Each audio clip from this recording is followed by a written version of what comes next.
關於近親結婚，你可能聽過日本皇室或者科爾特家族的故事，而今天我們要看的這個家族更不遜色上面這2個家族，他們的後代更是長成這樣。今天我們要講的便是曾縱橫歐洲的哈布斯堡家族。這個發源於現今瑞士的家族，為鞏固統治，據傳曾採取過諸多神秘手段，而其從巔峰走向衰落的歷程，更藏着一段因執念釀成的歷史悲劇。哈布斯堡家族也常被稱作奧地利家族，是歐洲乃至全球歷史上最顯赫的家族之一。瑞士境內的哈姆斯堡中世紀城堡由克萊塔的拉德伯特建造，其去世後城堡傳於後代，直至孫子奧托2世繼承。而奧托2世也決定以城堡之名作為家族姓氏，這一傳統一直延續到1918年王朝終結。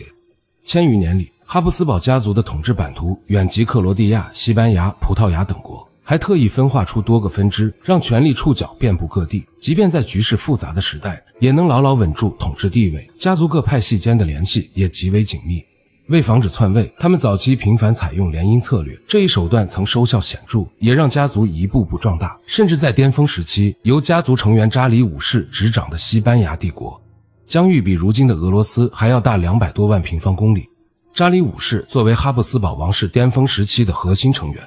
同時也是西班牙帝國的國王，於1558年離世，而就在他去世後，哈布斯堡王室的發展軌跡發生了質的轉變。早年靠聯姻手段斬獲領土與繼承權的經歷，反倒讓後代覺得聯姻並非可靠之法。與此同時，他們還固執地認為家族能走向繁榮昌盛，根源在於血統的純正。這一想法也為後續的悲劇埋下了伏筆。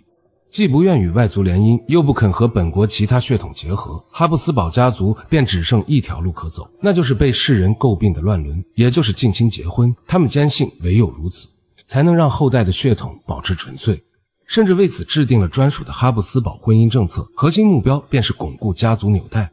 卻也讓家族關係變得錯綜複雜，部分成員甚至身兼多重家族角色。在卡洛斯2世降生之前的200多年裡，哈布斯堡家族的近親婚姻關係早已錯綜複雜到了極致。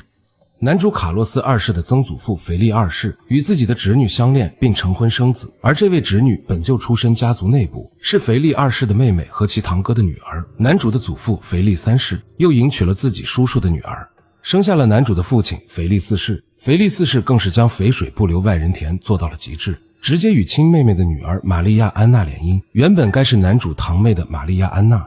就這樣成了他的母親，最終生下了卡洛斯2世。從這份盤根錯節的婚姻關係中不難看出，卡洛斯2世的血統被哈布斯堡家族推到了所謂的極致純正，但這份被家族奉若珍寶的純血統，最終帶來的卻是毀滅性的後果。談及哈布斯堡家族，人們總會想到其獨有的面部特徵，被稱作奧地利邊的哈姆斯堡下頜，這正是多年近親結婚引發的遺傳突變。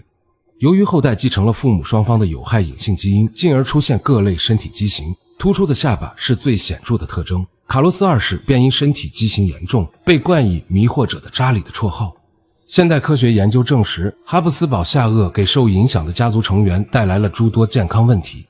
終身相伴的牙齒疾病、进食困難、說話不清，都是難以擺脫的困擾。除此之外，部分成員還面臨呼吸困難的問題，甚至有學者根據其外觀特徵推測家族可能存在嚴重的心理健康問題，而那個時代的眾多肖像畫也印證了這一面部特徵在家族中的普遍性。起初，近親結婚是哈布斯堡家族確保權力不外流的策略，卻沒想到成了葬送王朝的伏筆。連續數代的近親通婚，讓後代不僅遺傳了下頜畸形，還患上了多種遺傳性疾病。在那個時代，哈布斯堡家族並未意識到，親屬關係越親近，共享的遺傳物質就越多。當父母雙方攜帶相同的有害隱性基因時，子女出現遺傳問題的風險會急劇攀升，其中便包括認知、發展與智力障礙，而這些能力對一個王朝的統治者而言至關重要。此外，學習困難、發展遲緩等問題在哈布斯堡家族的統治時期也極為常見。多種遺傳問題還導致家族成員難以生下健康後代，統治者的整體能力因遺傳缺陷不斷下滑，王朝的衰落也由此開始。而哈布斯堡家族的統治本就並非一帆風順，早在其擴張階段，他們憑借聯姻策略不斷在歐洲擴張影響力的舉動，就已讓其他歐洲大國紛紛警覺。各國擔心自身統治地位受到威脅，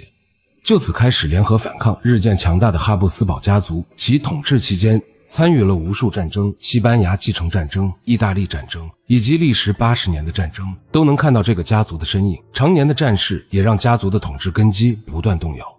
最終，這個延續了約800年，曾穩坐近半個世紀歐洲霸主之位的王朝，在第一次世界大戰結束後的1918年走向終結。曾經的歐洲政治巨頭奧匈帝國也隨之解體。即便其統治在20世紀初落幕，如今全球各地仍有大量家族後代，卻再也難復昔日榮光。哈布斯堡家族的婚姻政策為我們留下了深刻的教訓，其中最直觀的便是近親結婚帶來的嚴重遺傳後果。哈布斯堡惡這一標誌性特徵便是最生動的警示，讓世人看清近親通婚的巨大風險。如今人們早已明白，遺傳多樣性对後代健康至關重要，能大幅降低遺傳疾病的發生概率。在中世紀的政治舞台上，联姻曾是巩固权力的重要工具，哈布斯堡家族便是这一策略的早期實踐者，卻因後期對血統純正的偏執，將近親結婚推到極致，最終釀成悲劇。時至今日，社會的發展讓近親結婚逐漸退出歷史舞台，現代統治者深知這一策略的潛在風險，但這並不意味着政治聯姻就此消失。為締結同盟，歐洲皇室成員之間的婚姻仍時有發生。英國伊麗莎白2世女王與菲利普王子的婚姻便是典型。